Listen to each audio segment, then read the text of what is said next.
Mason, जो कि कब्रों को खोदकर कीमती चीजों को चुराने वाला एक चोर होता है, वो जुए में हारने के चक्कर में कर्जदार बन जाता है। हालांकि वो चाहता तो वो उस कर्ज को उतार सकता था, लेकिन ऐसा वो इसलिए नहीं कर पाता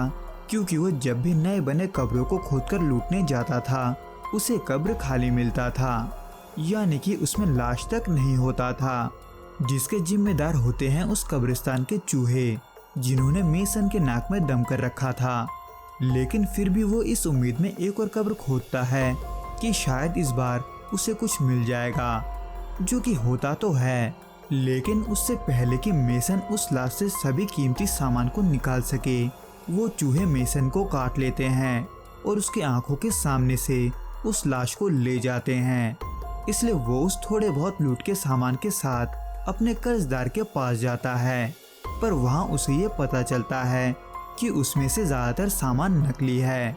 जिसके वजह से उसका कर्जदार उसे मारने की धमकी देता है, क्योंकि मेसन पिछले 3 बार से पैसे नहीं लौटा रहा था, जिसके वजह से मेसन के कर्जदारों को ऐसा लग रहा था कि मेसन जानबूझकर ऐसा कर रहा है, जबकि मेसन अपने कर्जदार को सब कुछ सच सच बता देता है, यहाँ तक कि वो उन चूहों के बारे में भी बताता है।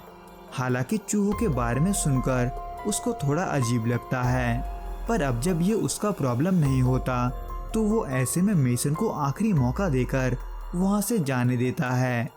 जिसके वजह से मेसन कोई और चारा ना पाते हुए एक मॉर्ग में जाता है, जहाँ वो उस मॉर्ग के गार्ड को किसी नशे की चीज का लालच देकर सभी लाशों को चेक करता है, खास करके उनके दांतों को, जो कि उस समय में कुछ लोग सोने के लगाया करते थे। पर वहाँ भी मेसन को कुछ नहीं मिलता सिवाय एक लाश के, जो कि एक बहुत बड़े बिजनेसमैन का होता है, जिसके वजह से उसके ज्यादातर दांत सोने के होते हैं। पर वो गार्ड मेसन को उन्हें निकालने नहीं देता क्योंकि उसका अभी तक पोस्टमार्टम नहीं हुआ था। इसलिए ऐसे में अगर मेसन ने उसके दांत निकाले तो वहाँ के डॉक्टर को वहाँ के गड़बड़ी के बारे में पता चल जाएगा और उस गार्ड को नौकरी से निकाल देगा, जिसके बारे में दोनों के बीच बहस चल ही रहा होता है कि तभी वहाँ पर डॉक्टर के साथ साथ उस लाश की बीवी आ जाती है, जो कि आते ही अपने पति के लाश को मेडल और एक कीमती तलवार के साथ दफनाने की बात करती है, जिसको मेसन चोरी छुपे सुन रहा होता है और उसको सुनकर एक बड़ा हाथ मारने का प्लान बनाता है, जिसके वजह से वो उस आदमी के मातम में भी जाता है, ये देखने कि वो किस कीमती तलवार की बात कर रहे थे। हालांकि मेसन अभी भी उन चूहों से डरा हुआ था क्योंकि वो हजारों की तादाद में थे, जिनको मारने के लिए मेसन ने हर एक तरीका आजमाया था, लेकिन कोई भी तरीका काम नहीं आया था। पर फिर भी वो इस उम्मीद में जल्दी से कब्रिस्तान जाता है कि शायद वो चूहे इतनी जल्दी उस लाश को नहीं ले जा पाएंगे। पर उस कब्र को खोदते ही मेसन ये देखता है कि वो चूहे उस लाश को एक सुरंग की मदद से लेकर जा रहे हैं, जो कि उन चूहों ने बनाया था। हालांकि ये कोई नॉर्मल दिन होता तो मेसन उनके पीछे नहीं जाता, पर अब जब उसको अपने कर्जदार का डर होता है तो वो भी ऐसे में उस सुरंग में घुस जाता है, जहां वो कई बार उस लाश को लेने की कोशिश करता है, लेकिन वो नहीं ले पाता, बल्कि उसके बजाय वो चूहे ही उसके पीछे पड़ जाते हैं और मेसन पर हमला कर देते हैं, जिनसे बचने के लिए मेसन यूं ही गोली चला देता है, पर वो गोली सीधा उसके पाँव पर ही लगता है। इसलिए वो गुस्से में आकर वहाँ के एक चूहे के चीथड़े उड़ा देता है, जिसको होता हुआ देख मेसन को बहुत अच्छा लगता है। पर तभी उसे कोई भयानक आवाज सुनाई देता है, इसलिए वो टॉर्च उठाकर ये देखने की कोशिश करता है कि वहाँ कौन है, जो कि अगर वो नहीं करता तो ही शायद सही होता, क्योंकि फिलहाल उसके सामने एक बहुत बड़ा चूहा होता है, जो कि असल में उन सभी चूहों की माँ होती है। इसलिए उसको देखकर मेसन डर जाता है और वहाँ से भागने की कोशिश करता है, पर वो ऐसा नहीं कर पाता क्योंकि वो चूहा भी अब मेसन के पीछे पड़ चुका होता है,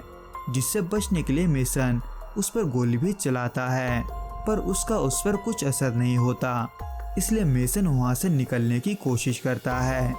पर इस कोशिश के दौरान वो उल्टा एक और गहरे सुरंग में गिर जाता है, जहाँ चारों तरफ कंकाल पड़े होते हैं। लेकिन इसके बावजूद में मेसन बहुत खुश होता है क्योंकि वहाँ उन कंकालों के साथ काफी सारा सोना भी पड़ा होता है। इसलिए वो चूहे के बारे में भूलकर जल्दी जल्दी सबको अपने जेब में डालने लगता है। पर इसी दौरान उसे वहाँ एक मूर्ति दिखाई देता है, यानी कि मेसन फिलहाल एक अंडरग्राउंड मंदिर में होता है, जिसे लोग ब्लैक चर्च भी कहा करते थे।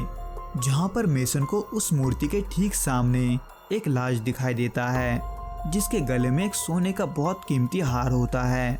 पर मेसन इस बात से अनजान होता है कि वो हार शापित है, जिसको आज तक कोई भी बाहरी दुनिया तक नहीं ले जा पाया है। लेकिन अब जब मेसन वहाँ के खजानों को देखकर और भी लालची बन जाता है, तो वो ऐसे में उस लाश से उस हार को निकाल लेता है। पर जैसे ही वो ऐसा करता है, वैसे ही वो लाश जिंदा हो जाता है, जो कि ये कहते हुए उस हार को वापस लेने की कोशिश करता है कि वो उसका है।